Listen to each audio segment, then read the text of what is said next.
Check, check, quick sound check. Can everybody hear us loud and clear? What's going on, Coach Paul? I hear you loud and clear. Happy Friday, Coach, and happy Friday to our viewers. Happy Friday to the buzzer beaters. Welcome and thank you for joining us. It is a Friday after what has been probably a tough week in trading. So thank you all for hanging out on a Friday. We are going to review what happened in the markets for the day. Welcome to At the Buzzer. The goal of this segment is to review what happened in the markets for the day. We may talk about some markets that you have not traded before, but we believe our goal as traders is to identify opportunity. We want to see how we can take advantage of those opportunities while managing our risk. This is our first time meeting. I'm Coach Jay, been a Topstep performance coach since June of 2023, and that is Coach Paul. Coach Paul, go ahead and introduce yourself. Yeah, I'm Coach Paul. I've been with Topstep since April of 2023. I've been involved in the futures trading industry for 4 decades, and I'm here to share some of my experiences, some knowledge, and hopefully help you become a better trader. Awesome stuff. You are all our audience. Thank you for joining us. Let us know how your week went. Were you up in the week, down in the week, anything that you learned from this week? And we will get into the markets. Want to give a shout out to VWAP George in the chat. Nice job during that reversal challenge. Also to Alfie in the chat and to all of you. Great filibuster. I see you. Dan Trader. Everyone joining. Thank you as always. Let's get into the markets. As far as news goes today, we did have some inflation data. It was stale inflation data. It came out for September inflation data.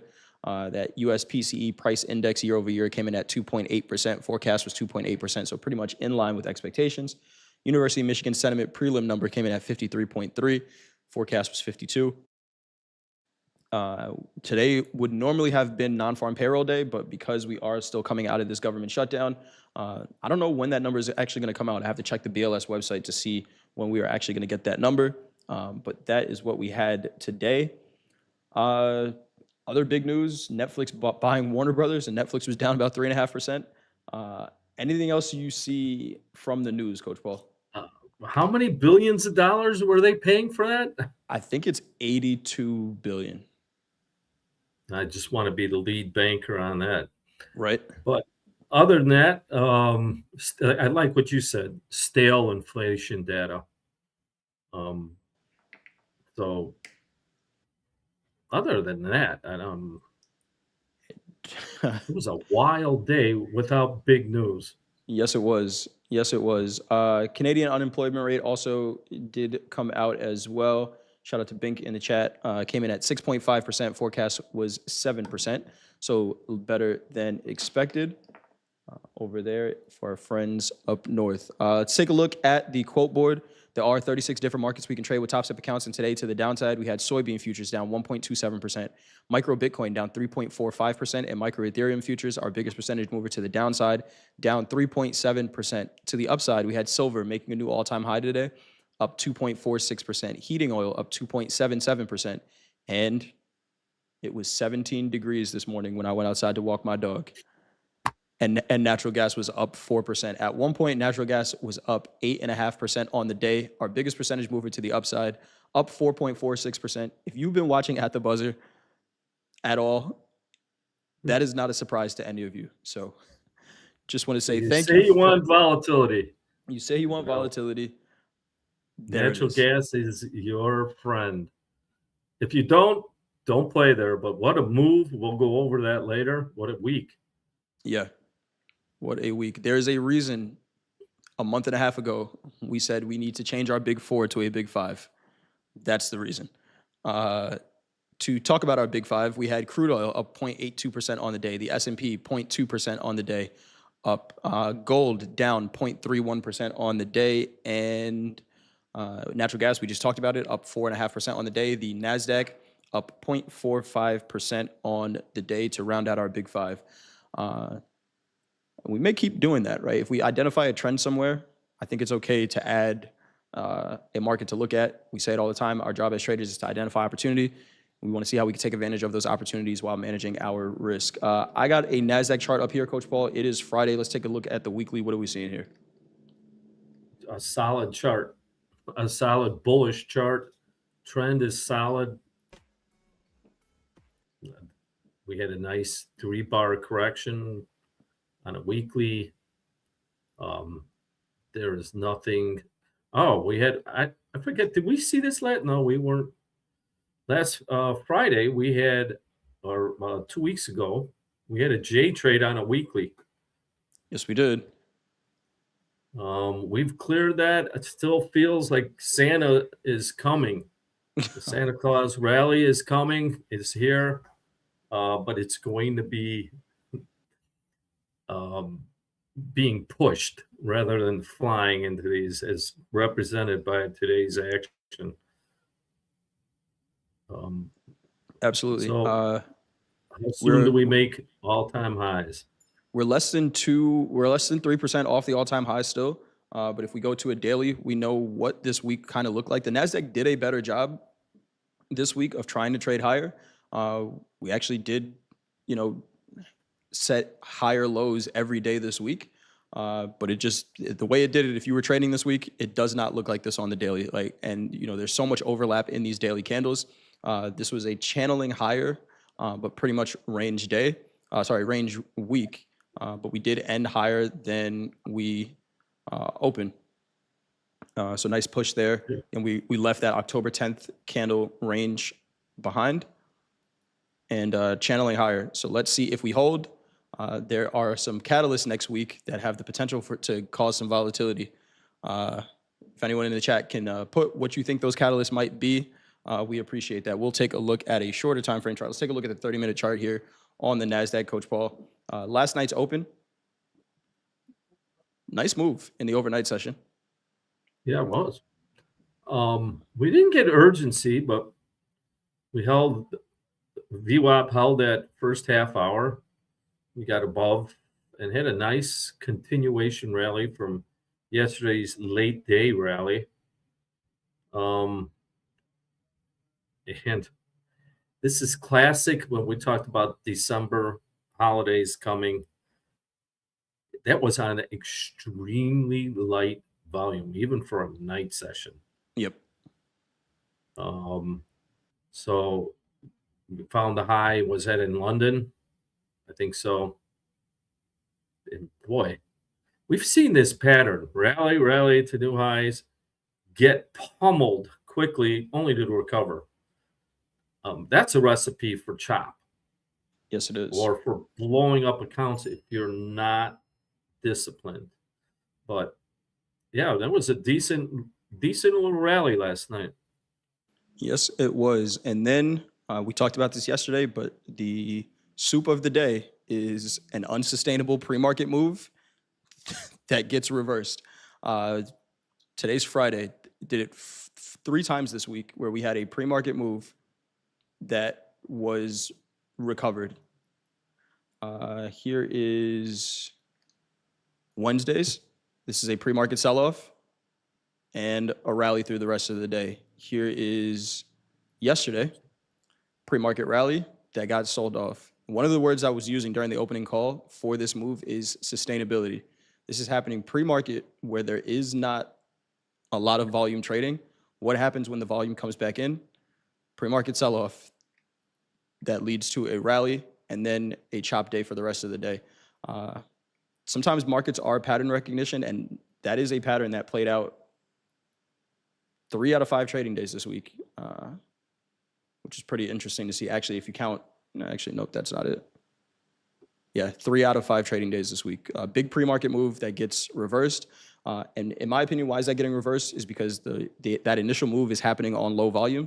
It's moving price, but there's not a lot of conviction behind that. When the volume comes in, that's where the true conviction comes in, and a complete reversal of that move. Nice rally, 300-point move from the low of whatever. I don't even know what the news was today that would have done that, but unsustainable volume. Unsustainable volume. Also, in the Nasdaq, all week we've been above the white line. Yes, we have. It did not close below it. We touched it once, almost twice, 3 times in that area. It's still holding. It's the grind. This was it was a tough week to trade, and I think, especially for me this week, zooming out and looking at a higher time frame chart helped. because if we go down to a shorter time frame, if we look at and we're reviewing, taking notes for how we can, improve as traders. If we look at a 3-minute chart here, there's so much overlap, right? Here's the first 3-minute candle, and we come right back down, a 90-point candle to open the day, complete reversal of it, and then back up. The higher time frames, I think, on a day like today really do help to kind of digest what's going on. You said that. Well, if we had look at the session VWAP on a half an hour, Right. and we touched VWAP, I think every half an hour after the opening. There's no Yep. separation. Yep. Yeah. No direction. On light volume, and that would make sense. If there was good volume, VWAP would be stable, but it wasn't. It went flat after a big buyout, and that's very typical of December trading. We talked earlier this week, beware that big funds are not going to be committing large risk in December. It doesn't help their cause. They don't. January, yes. December, no. And that was kind of across the board today in the equities. Just real chop. I took some losses trying to buy the Russell today. Thought I was going to run the same play as yesterday, but all the equities kind of did the same thing today. I got a 4 up here. Nasdaq on the top left, S&P on the top right, Russell on the bottom left, and the Dow on the bottom right, and they all kind of look the same today. And sometimes that's going to happen, right? Sometimes there isn't somewhere to go in the equities that is providing a trending market, and you have to trade what's in front of you. And today, everything was in a range for the most part. Anything else you have on the equities, Coach Paul? We could take a look at the higher time frames in all 4 of these. Well, Rusty did the opposite today. Yep. It was weak, tried to rally and got hit. Was a little different than the Nasdaq or the S&P, but still a chop fest. Other than that, it's Friday. It's December. Beware. And looking into next week, I myself am expecting much of the same. Absolutely. Absolutely. All right, let's take a look at the metals then. I'm going to put gold on the top left. I'm going to put gold on the top left up here. Oh, man, gold. I'm going to put silver. Green line. All right, that's our new theme here. What is that green line? I'm going to put silver on the top right. Silver made a new all-time high today. And actually, let's just go gold and silver side by side. Let's go with the weeklies. Change this to a weekly chart. What are we seeing here on the weekly? Still a very bullish chart. It gives you a different perspective. Looks like a hook, but we could stay in this for another 5 weeks. But still, nice setup. It looks very bullish. Yeah. Bink says the green line is throwing us curveballs. Is it a curveball or is it a slow fastball right down the middle? You swing too fast on. Right. You could swing out of your shoes because it's just like, oh man, this one is too obvious. And I did that today. I got short gold today. Today could have been, the execution was off, right? I swung the bat and kind of came out of my hands. And had to fix it. We ended up with a profit on the day. Actually, the gold short helped with cover the losses from the Russell that I took today. But I did swing at that pitch, and it was a little slower than I thought it was going to be. Right, it's change up right down the middle. That's exactly what it is. It's like an 84 mile an hour change up in baseball terms. But I'm gonna kill this. Oh yeah, yep, yeah. You see the batter swing and his helmet flies off. It was one of those. because it was a great move from that point. Now, what are we talking about here? I'm going to go to actually here, silver on the right here. Silver made a new all-time high. Big fat round number. We were talking about this one, $60. What's going to happen up here at 60? I didn't get to see what was on the books, but a really nice rejection at that $60 level. Still an all-time high in silver, but maybe not convinced yet to buy $60. We'll see what happens with that next week. I'm going to switch back over to a one-up for gold. And what is this green line? And we've been talking about it. Gold looks very similar to what happened earlier this year. We have the April 22nd candle. That set an all-time high, and then we dropped from that point. We had 1, 2, 3, 4, 5 daily candle rejections at that 50% before we eventually broke it, and this was over the course of 3 months, maybe even longer, 4 months. Yeah. What was it, 90-something trading days? 94 trading days, 132 calendar days. And we talked about this. Yeah. A third of the year. Yes, it is. And then we talked about this candle where it's not the candle that made the all-time high, but it's the candle that brought us away from the all-time high, the significant price action. That's why we framed this one out, and we continue to reject 1, 2, now 3 times at that 50%, today being that example of that again today. 42.8220 is that price, right below that major 4,300 level, and just a really nice rejection up there again. Patterns are patterns until they break, and if we look at VWAP from that candle,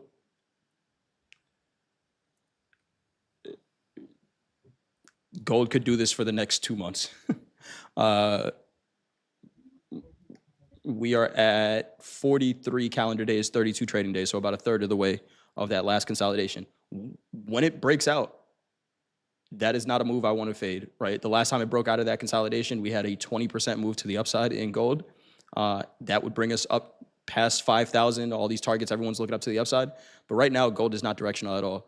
With that being said, it's providing some great trading opportunities if you are near the extremes, especially off this 50% here, if you can manage risk. And sometimes, it ran the level today. 42.8220 was that level.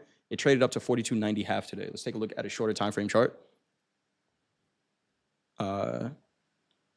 We say it all the time, Coach Paul. If I sold it up here, just blind sold it off of a level, I may have a $8 drawdown in that trade. That's $800 with a mini, $80 with a micro.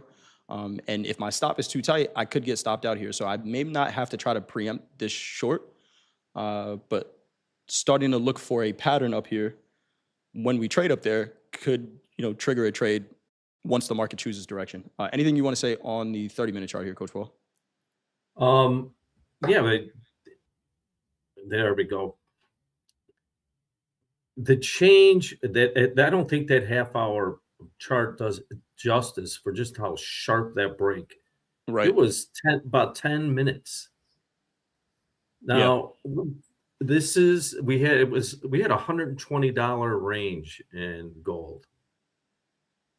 Out of that, half of it came in 10 minutes. That was a $60 break in 10 minutes. Yep.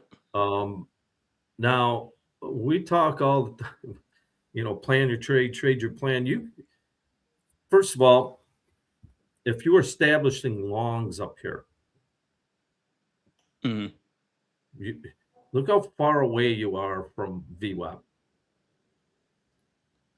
The buying is already done. So now, we were talking earlier today, we were at the third level of resistance in gold. Yep. We did get through it for a while. Now, did we see anything that could alert like a J trade? Let's see if we got anything like that. Honestly, I don't think we did. No, we really didn't. It was just, let's see if we look at it this way. Not really. We did get a Dakota 3-bar reversal up there at that high. Okay. Right, here's a 3-bar reversal right here. But no high volume exhaustion up at those highs. It's the analogy you use all the time, Coach Paul, where you're in the gym and you're lifting and you can't put the weight up anymore. If we look at where volume was in relation to price, we were on a 3-minute at these highs. We were about eight ATRs off of volume. That's empty price action, right? Price is trading higher, and this is what we say all the time. Price is an advertisement. It's trading higher, but can we trust the move if there's no volume behind it? And maybe you can, but at a level where we've seen the market reject before, in order for us to sustain above this, now it can trade above it, but in order for us to sustain above this, it's going to need some volume to follow it. And in this case, volume was 40 points lower.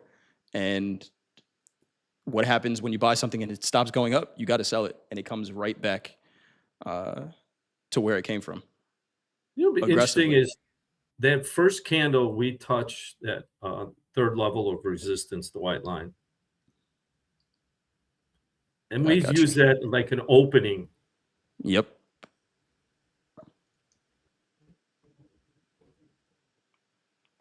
We wouldn't be eager about an opening range trade that looked like this. So there was actually, look at that, there was urgency on that at the highs. So it's probably stops being hit. Right. But where does it fail? Right back under VWAP. Right back under VWAP. And that's what we're talking about. Because it doesn't look that way until after. So if we pull that chart all the way to at that point, it is leaving the range. I mean, this market looks like it can go another $10, $20. Right. So now, let's say it closes above that third level of resistance. Now we can start measuring every 3 minutes. Where does that buying fail? And the structure indecision at the top. Yeah, that's a nasty looking. That's a nasty looking candle if I'm long. Right. Because now, and what was the volume like? Average. Average. So I mean, certain things to read if you're looking to sell this. Yep. I am not looking to get short gold, but if I was long, third level of resistance, how much more can I, if I bought that early, how much more can I expect? Yep. Yeah. At that point, you're measuring versus greed. So, and then I didn't hear anybody saying, well, gold should break $60 from here. No.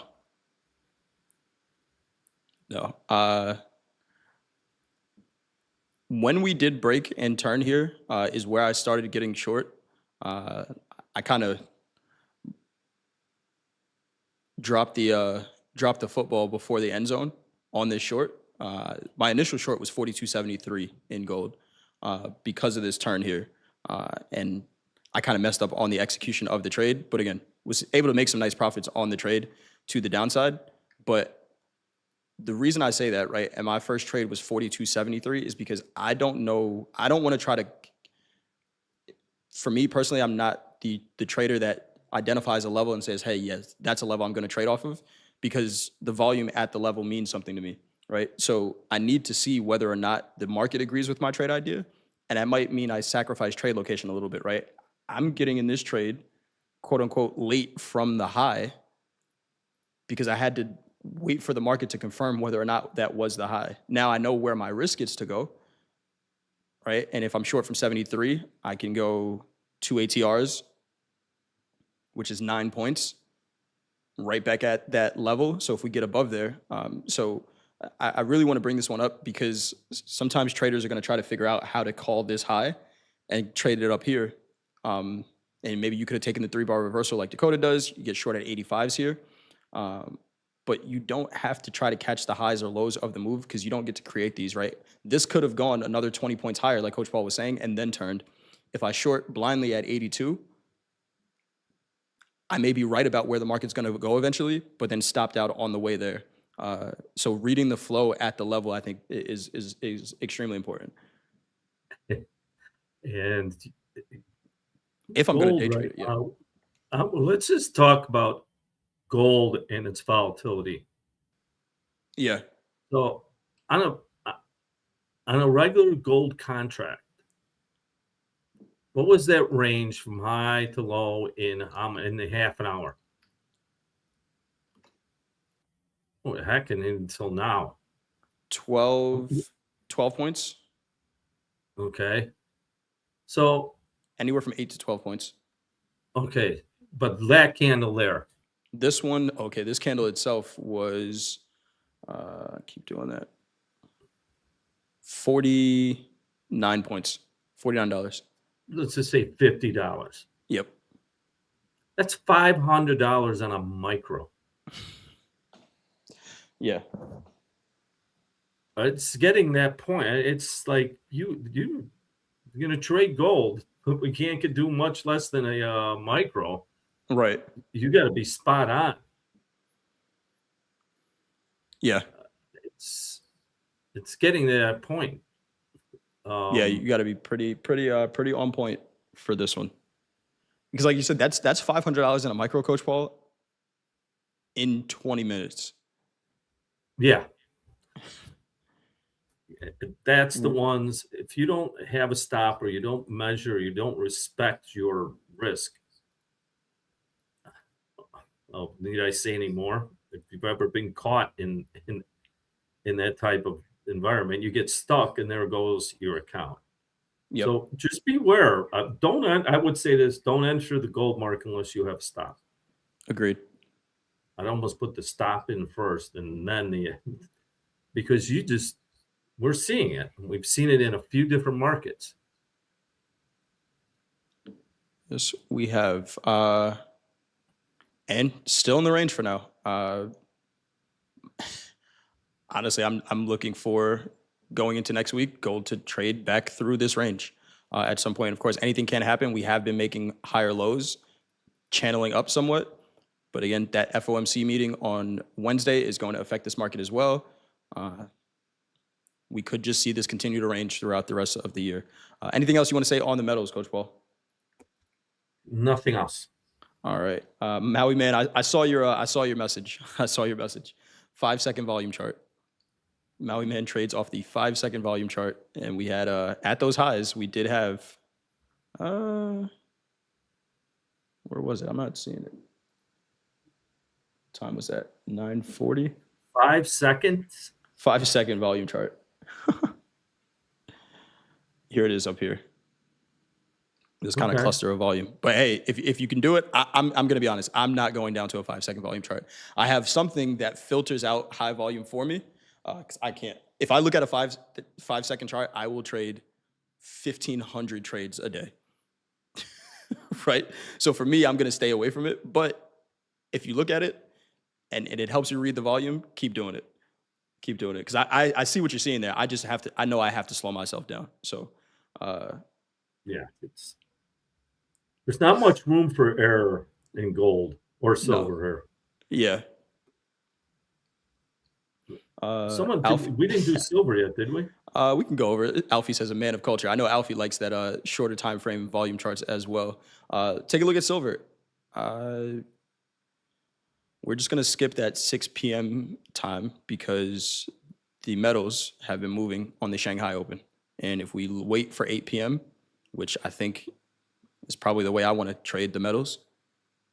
What do we call this, chat? Okay. Who has the definition for what we call this? At least here at the Buzzer. It could be called something somewhere else. But again, if you see somebody start doing courses on these, know where they got it from.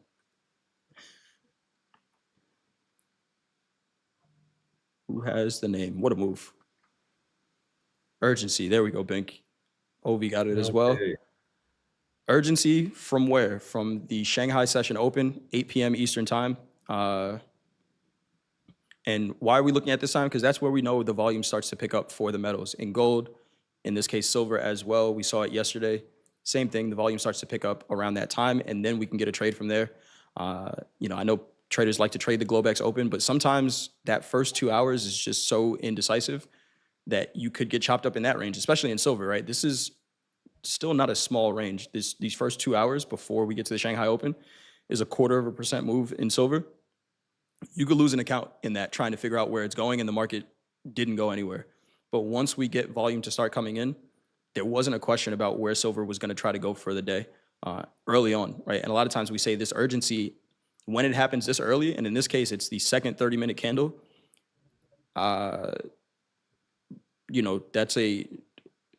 it ends up being the trend for the rest of the day. I did not trade silver today. By the time I woke up and looked at the charts, I said, damn, that's a move that I missed. But really nice trade there. Anything else you're seeing on silver in the 30-minute? We could also go back out to a daily or a weekly. Let's look at the weekly. That'll be interesting because also, what's that white line? Volume above the white line, 3 tests of it. That's pretty nice there. Again, sometimes when we go over these things, it's just take a picture of it and add it to a chart or a book that you can review, right? And say, okay, when I identify this pattern, this is what's playing out. Here's silver on the daily. Okay, the weekly. That's all I wanted to see. Man, where was I in June 2025? We talked about it. Yeah, we did. That is a very bullish chart. Yeah, it is. Is it crazy to start talking about $100? No. Okay. And silver moved from what, $5 to $50 and $79.80. Okay. It was adamant talk because there was enough silver. There's not enough silver in the world. There's too much silver, and it can't go past $10. It can't go past 25. It can't go past 30, 40. Got to get out. It's at 50. No, it can. Prices can do whatever they want. Is it too soon to talk 100? I don't know. If I'm short, I won't be around if it hits 100. Right. But no, that weekly chart is pretty darn bullish to me. Yes, it is. It's a runaway market. Really is. And then, you compare it to gold, which is still a runaway market. It's still a runaway market, just in a little bit of a consolidation here, right? Whenever gold breaks out of this range, it is going to be a run, either to the upside or downside, however it decides to break. But yeah, silver right now is just the market.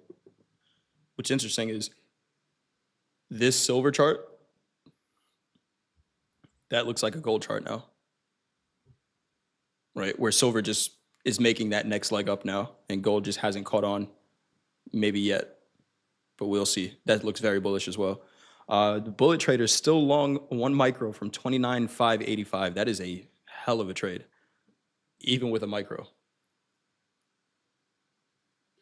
You can put it on and sleep at night. Yeah, never look at it again.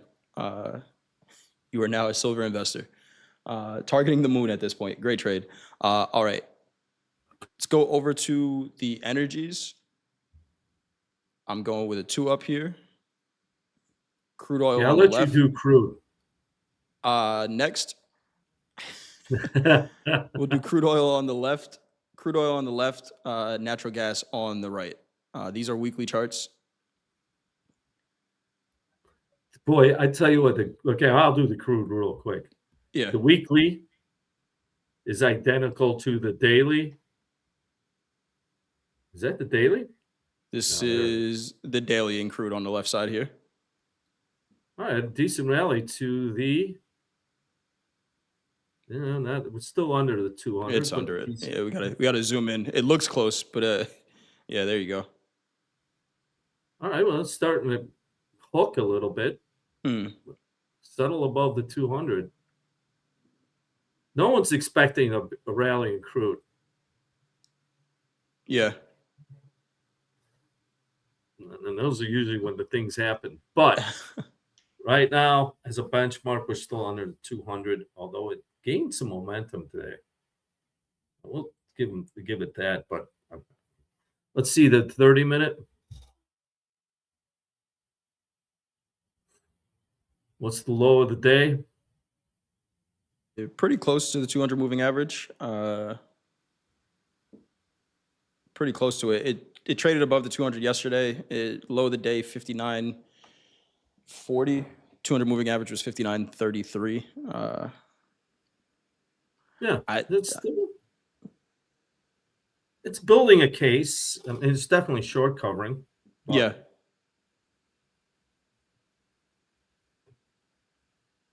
they really came after it in on the New York Open.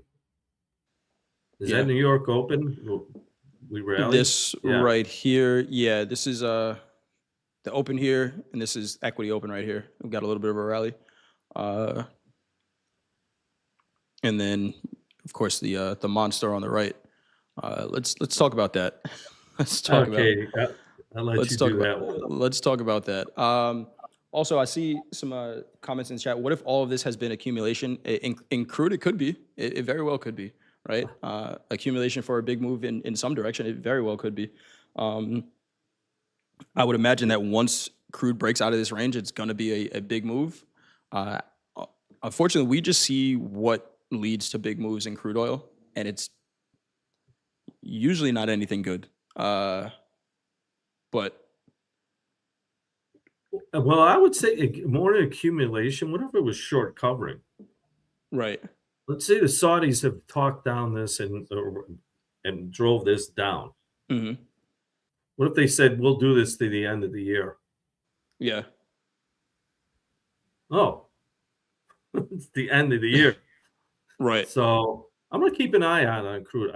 Bottom line is that daily 200. That one could be the one where we've been disrespecting crude because it's deserved it. yeah, Show me a trend. But let's take a trend line from that high where the Saudis drove it down. Oh, yeah. Okay. could get interesting. What I Could will get say, interesting. yeah, we'll see Short it. covering. If let's say the Saudis say no, we're done doing this. Mm, That's the unexpected. right, We have the narrative that it's got to go lower, and it is. I mean, it hasn't broken, but it's broken that trend line. It's touching the 200. Let's say we just get in the last couple of weeks with short covering. right. So I'm gonna It keep could an eye happen. on crude. It could happen. I've had a few beers. Crude looks better now. What is happening though is this rally here from Yeah. the middle of October. Natural gas is up 36%, 37% from the middle of October. Again, we talked about the seasonality trade coming into the winter, seeing these markets rally. Look at 2024 last year, the lows made in November, and we rallied through March. 87% move. Right now, we are in the midst of a 50% move.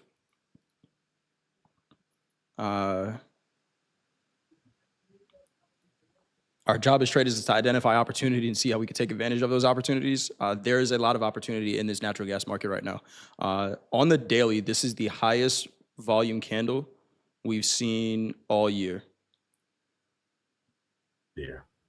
So I would just pay attention to that because at one point, natural gas today was up 9%, and that's not an anomaly, right? This market does this. But with that being said, just some characteristics, Coach Paul, of natural gas. You brought this to my attention last year. Sunday gaps. We're likely to see a Sunday gap. opening for Globex on Sunday, and just big percentage moves. But there's just a ton of opportunity here right now. Yeah, and let's look at the half. Did we look at the weekly there?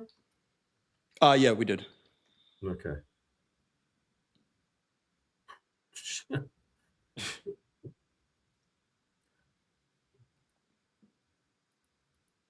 We did. There's every week it's finished higher than it started Yep. since the contract low. Yeah, what a swing trade. So let's look at today's action. Here you go.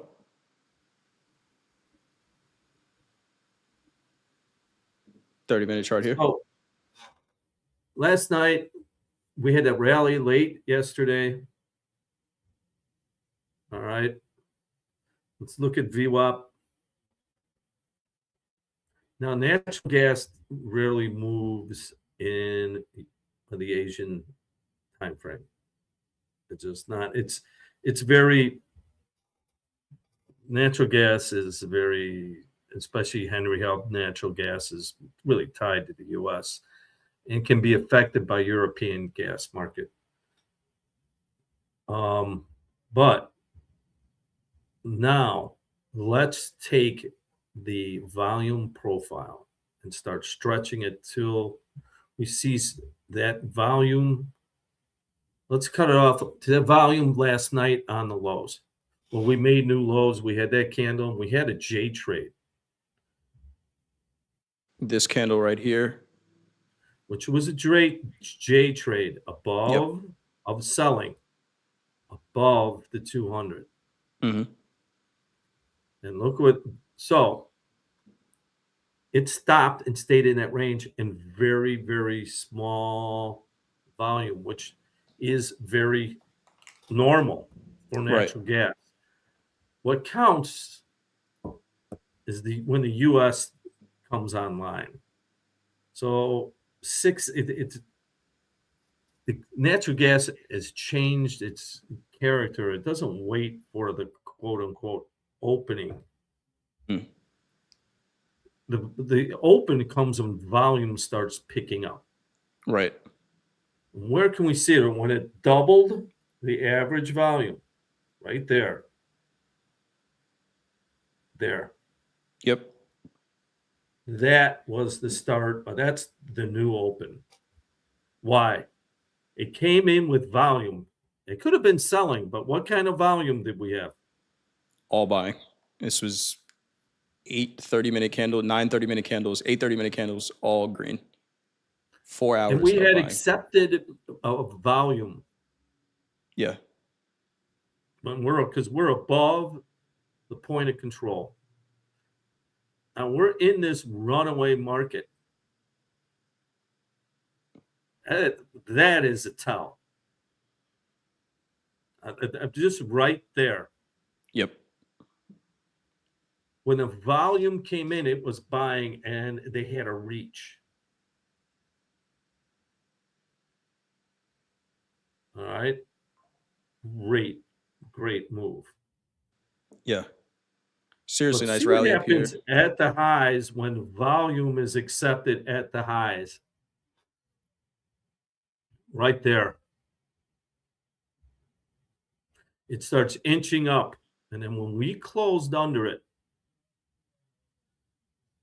can we say, was it sold or that there was the last buyer? Probably a little bit of both. We found the last buyer and then some profit taking. Yeah. To me, that's the last seller. I mean, the last buyer. The buying slowed down. Volume, by the volume point of control, moved to the top, and we closed under it in a half hour. And it. So I saw here someone caught that move to the downside. Nice job. Nice trade. But just reading volume with a volume profile, and these are things to look at. And I wouldn't that. Wow. See, there's plenty of opportunity. Yes, yes, there is. Yes, there is. Let's see. We got a couple minutes left. Let's try to get out of here by 5 Eastern. I Okay. want to answer some questions that we got here in the chat, though. Let's see. Well, comment first from Walker. I don't think I'm trading Nasdaq anymore. Switching to silver, much easier to read. Silver's directional right now, right? Silver's in a trend. Also, you're coming from, and we have to say, you're trading the most difficult equity market right now in the Nasdaq. It's a thinner market. So if you do want to trade the equities, because that's what you understand, maybe go to the S&P. And if you're trading the minis, definitely scale down, trade the micros. But silver is in a trend right now. And if you identify that trend and can trade it, then great. When you're switching a market, just make sure whatever approach that you apply, make sure you're confident in that approach and not just saying, hey, silver is going up, so I'm going to go trade that and buy it, because you can get some sharp pullbacks in silver as well. It's a market like anything else is, so it can move. But if the Nasdaq is difficult to trade, especially, and we just said it, right? The Nasdaq, honestly, all the equities this week were kind of tough to trade. It's not always going to stay like this either, right? Sometimes the Nasdaq can be, or the equities can be pretty easy to read, right? We had some nice trending weeks, but this was a tough week, right? So I think if you were trading the Nasdaq this week and you're going to switch, I'm not going to tell you not to switch, but I would also say try to identify what made this such a tough week, so you can identify it in the market that you eventually switch to. At some point, silver is going to trade in such a tight range that you can't make anything out of it, right? But identifying the market conditions that facilitate that, I think, is extremely important. These moments don't last all the time in these markets, right? Copper, everybody was talking about copper earlier this year. I really don't see anybody trade it anymore. Why is that? The conditions change. So identify changing conditions in the market as well. All right. Hey, do you want to give a shout out to Yair Carrillo? Okay. Carrillo? You in the natural gas, you sold it. I was watching the volume profile as it was up there from buy to sell, and also used a 5-minute 3-bar reversal. That sounds real simple, doesn't it? Yeah. But you had the patience to wait for it. You found structure. Good job. Excellent job. Yeah. 5-minute 3-bar reversal up at these highs. Volume. Yeah. Great read. Really great read. Really great read. There was one more question that I wanted to get to. Who was it? Juice. Okay, Juice trading. Any other markets you want to talk about before I get to this question, Coach Paul? Also Bitcoin. We'll just do real quick Bitcoin. Yeah. What are you seeing here? Bitcoin. Yeah, we were, Coach Jay and I were talking. Gold came from rallying. It was like it was never going to stop to collapsing. Bitcoin didn't even use the rally. It just collapsed in about an hour and a half time. Yep. Couldn't get past the 20-day moving average. We've been talking earlier in the week. Today's high was the 20. And it broke, still holding the daily J trade. We found some support at the top of that candle. But wow, it came off hard. Yeah, it did. Biggest percentage mover to the downside today. Never got a daily candle close above that 20-day moving average. So this is maybe that was a little short covering rally. We came from, that was a 30%, 35% move to the downside, which had that kind of capitulation volume in an area that's done it before. Nice recovery, but is this short covering? And then are we going right back down? Holding that 20, I would have, if I was a Bitcoin long here, I would have really liked to see a candle close above that 20-day moving average sometime this week, and we just never got it. So we will see. I think we have our areas of interest going into next week for sure. All right. All right. What was cattle?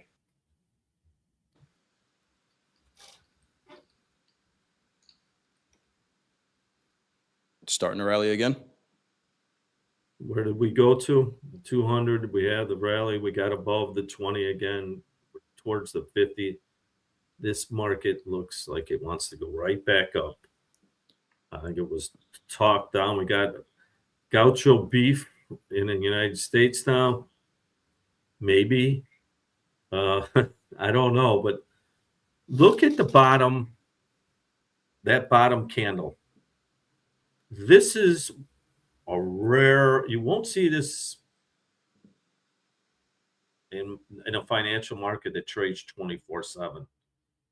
But in a commodity market, that is known as an island reversal. Yes, Billy Islandish. It's a complete island. That is a very bullish. It was a very bullish signal, and look what we've done since then. When we had that sharp turnaround, but cattle and the feeder cattle even looks more bullish. We won't have to go through it, but man, go buy. I'm gonna go buy a lot of meat this weekend. Put it in the freezer. Yeah, But that price looks like it's ready to rally. If that was an equity chart, we'd be talking about, hey, is it time to buy this? yeah, Interesting stuff here. All right, let's get to Juice's question, and then we'll get everybody out here for the weekend. Towards the end of the session, can you please talk about the mindset needed to perform at an XFA? Coach did a great job during group coaching, and it's something I want to hear again for the weekend. Just want to prepare myself mentally for what's needed, treating this like a profession. What is the mindset required to perform well in an XFA? You want to start it, Coach Paul? Or you want me to start it? I'll give it to you. All right. I would say the mindset that's required to trade well in an XFA is a longevity mindset, right? A lot of times people get into a funded account. I've done it. And when I say people, I'm talking about myself. I'm people. I've done this as well, is you right off the bat start thinking about the money.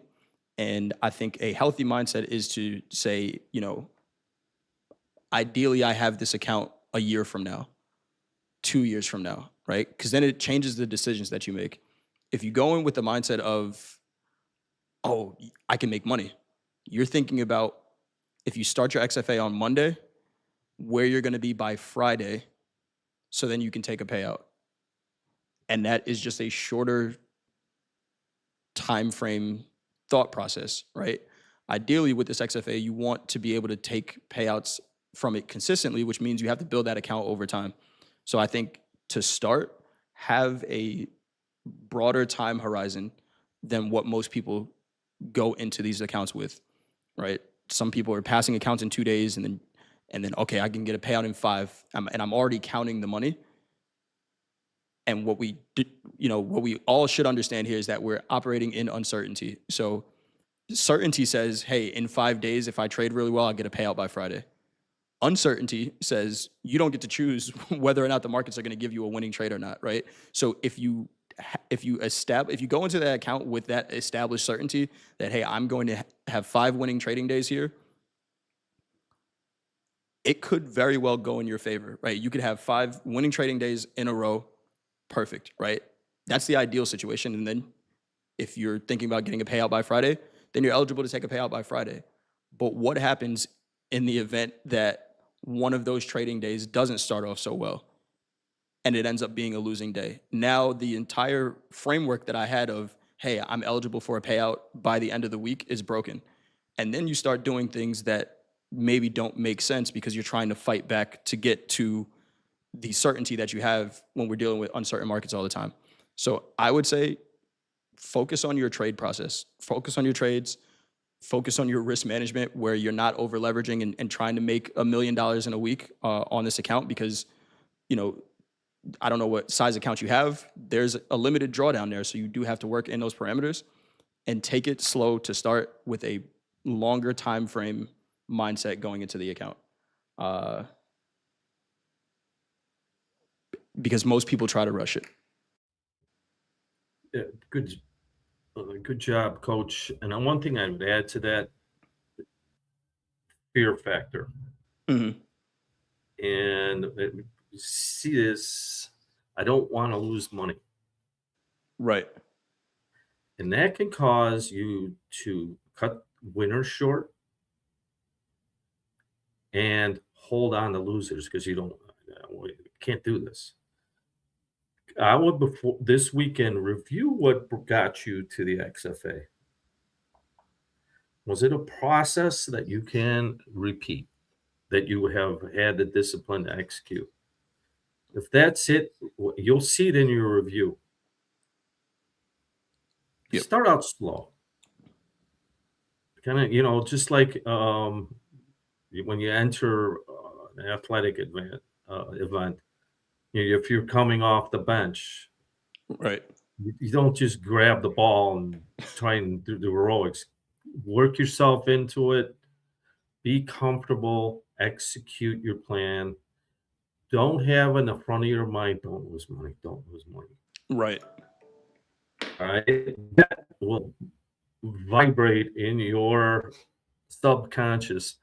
And one of the things we've done as experienced traders is that the risk is that you'll go into that mode of holding on to losers, cutting off winners because you just want a winner. Yep. So absolutely, maybe you take a couple days to review your process, grade yourself on executing that process, and then focus on executing the process, not making or losing money. I hope that helps.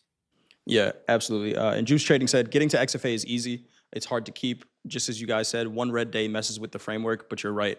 And that's the thing, right? I feel like I've heard a lot of traders say that, right? Getting to an XFA is easy because, but also, I don't know, and it's different for every trader. It could be easy, but how many times did you take to reset to get to that point, right? And then once you're there, what happens is it's like,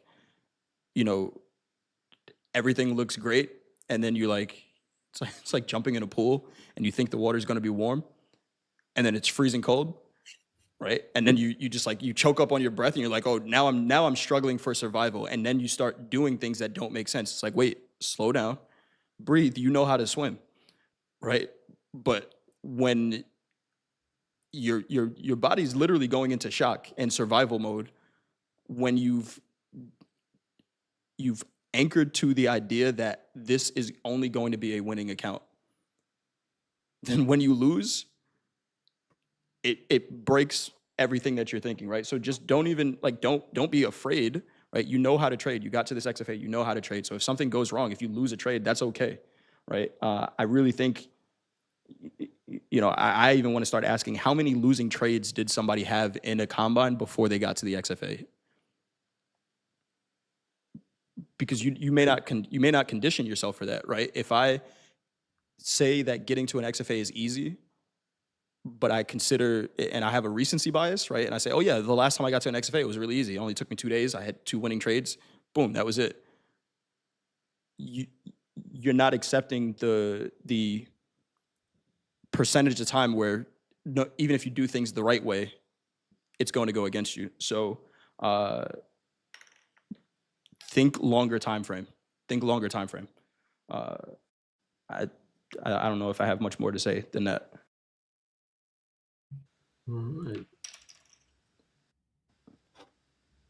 All right. I think we did it, Coach. I think we did. I think we did it. Anything you got to say before we go for the weekend? Yeah, I just want to repeat this weekend. Spend an hour to review your trades, or more importantly, your decision making, because you already know what you should be doing, but are you really doing that? Spend an hour, rate yourself, and then be prepared for next week. It's December. It's second week of December now. Things are going to slow down, especially in the equities. Then get ready, get some rest, have fun, and let's go back at it next week. Have a great weekend. Awesome stuff. Thank you for that, Coach Paul. I do believe Coach Hoop is still doing his class in Discord, 6 p.m. Eastern time. But after that, enjoy your weekend, everybody. Go do something fun. Start your holiday shopping if you haven't done so already. Want to give a shout out to my younger brother today. Tomorrow is his birthday, so we're going to be celebrating that. Nice. But enjoy your weekend, everybody. We will talk to you all next week. Oh yeah, it's Bears Packers weekend. Go Bears. We'll talk to you later. All right. Bye. Bye.